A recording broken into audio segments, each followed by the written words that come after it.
Hey guys, and welcome back to my channel. So today I wanted to have a little bit of a talk with you guys about the fact that the new year is coming up, and I don't mean to be a downer, although it just kind of happens. I mean, to be fair, I do have a tattoo that says buzzkill, so anyways, I know that for some the holidays are a great time, everything's awesome, you're happy to be alive, whatever. For some people, it's not the case, and there are many reasons why Christmas or New Year's might be painful, whether it's family issues, relationships, whatever. As a 24-year-old, I think that it's important to talk about the kind of negative feelings that can come towards the end of the year.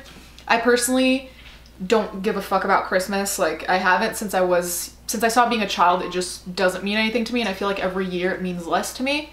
However, for me, New Year's is the big thing. Only times that matter to me in the world are the only times in the year that matter to me in terms of holidays: Halloween, New Year's. The rest, no fucks were given. So while New Year's is a great time to celebrate and just be excited about what's coming next year, whether you had a shit year or a great year, the possibilities, the hopefulness, it's all, at least to me, very invigorating. It makes me very hopeful, even as someone who, has depression and anxiety. It's easy to kind of be scared of the future, but when New Year's comes, I always have this new wave of hope of, this year I'm gonna do XYZ. At the same time, there is the other side of the coin. And the other side of the coin is that, let's say last year's resolutions were to do A, B, and C and you didn't do any, or you only did one, or you barely did one and you did it badly. There is a lot of pressure, especially these days and especially with social media, to have accomplished a lot as soon as possible. And I think that the new year kind of brings in those feelings of, hey, another year passed and I didn't do anything, or another year passed and I still feel like a failure. Another year passed and I still don't love myself the way I wish I did. Another year passed and whatever. So I thought that we could talk a little about why it is that I think that happens and what we can do to avoid that, because I know that as much as I'm a positive person one time a year for like a day around New Year's, it's very easy to sink into that hole, especially because of social media. On social media, we see people who are, I don't know, 18, have millions of people following them, and out of those followers they're making millions and millions of dollars and seem to kind of already have accomplished what they want, whether it's starting a clothing line from just having followers to collaborating with people to being discovered. How many people do we even know that are makeup artists and that got discovered by a huge celebrity and now have multi-million-dollar businesses, Like, as much as I think social media can be detrimental, it is also the home of so many opportunities. I've seen so many people in every type of industry, whether it's music, art, writing, makeup, that got discovered via social media. So it is a great tool. And the cool thing is that anyone can join, and you don't need money to join. You can just post, and from there you can be discovered, which I think is really cool. At the same time, I know that for me around New Year's, it becomes a little bit difficult to start looking at it, because you see all these people who a lot of the times are younger than you, at least younger than me, and you see that some of them have already had kids. They're millionaires at 21.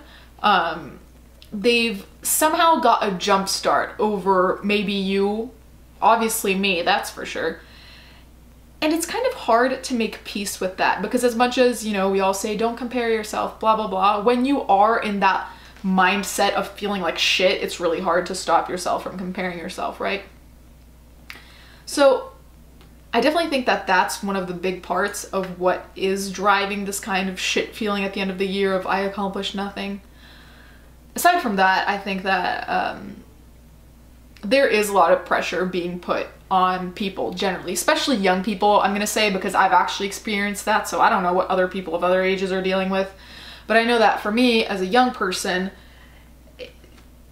it feels like everything, I should have already done everything, essentially. When I applied to graduate school, there was this whole section of publications. Write down all of your publications.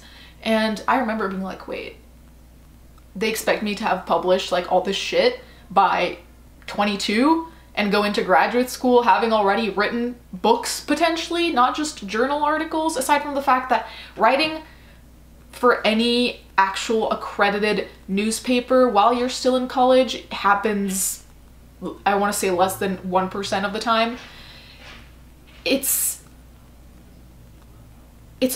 infuriating, and at the same time it's terrifying, because it's just kind of showing you how much you haven't done. And I'm using a college example because that's the only one I really have to show you for my personal life.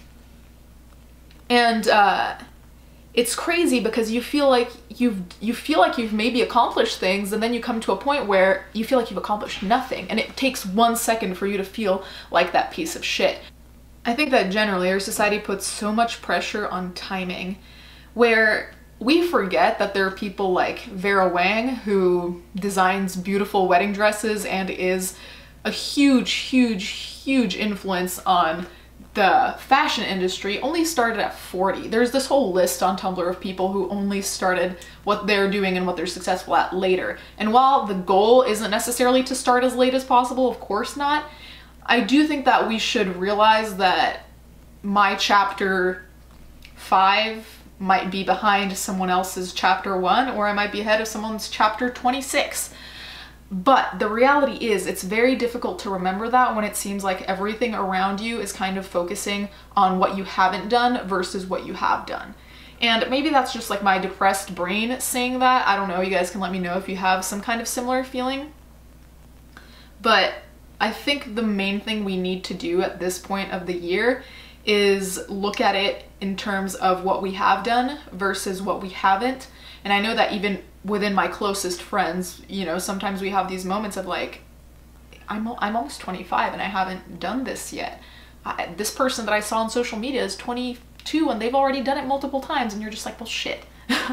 And I hate using really cheesy examples because that's, you know, not my cup of tea, but there comes a time when we need to see the glass as half full and not half empty, and I think that the end of the year is the time to do that, because in order to start 2018 without feeling like shit and a failure, we need to give ourselves a pat on the back for what we have accomplished and not what's missing, although it sometimes seems like society is like, hey, you're missing all these things though. I'm sorry this was kind of random and a bit of a rant, but I do feel like I know a lot of people who have these kinds of feelings, so I guess this video is to let you know you're not alone in that and that it's normal. But I would strongly suggest that you make a list of things that you did accomplish. And when you say, oh, I didn't accomplish anything, look, even if you didn't accomplish anything huge, even if you didn't fucking win an Oscar, you have accomplished something, even if it's, hey, I lived another 365 days. And for some people that seems really obvious. For me, at one point, that was not obvious. For me, at multiple points, that was not obvious. I know, I'm sorry, this is dark, but sometimes things that you don't see as an accomplishment are still an accomplishment. So really look at yourself critically in a positive way. Like, don't be self-deprecating. Look at yourself in a way where you can give yourself credit for a second. Almost be boastful. Be boastful with yourself and be like, hey, I did this, this, and this, and it was awesome and I kicked ass. Because while self-deprecating humor is fun, it's funny, it's a coping mechanism, I use it all the time, there are times when you need to leave the self-deprecating humor behind and agree to give yourself credit, because sometimes we really need that kind of positive push, and not everyone has someone around them to be like, hey, you did a good job. Sometimes that has to be you, because sometimes people around you are even more negatively critical than you, and you need to be the one to say like, hey, I did this well and I'm gonna appreciate it. Anyways, sorry this was random and weird. Hopefully someone can identify with what I'm saying. If not, well then, fuck me. Anyways guys, thanks for watching. Let's get on with the fan art.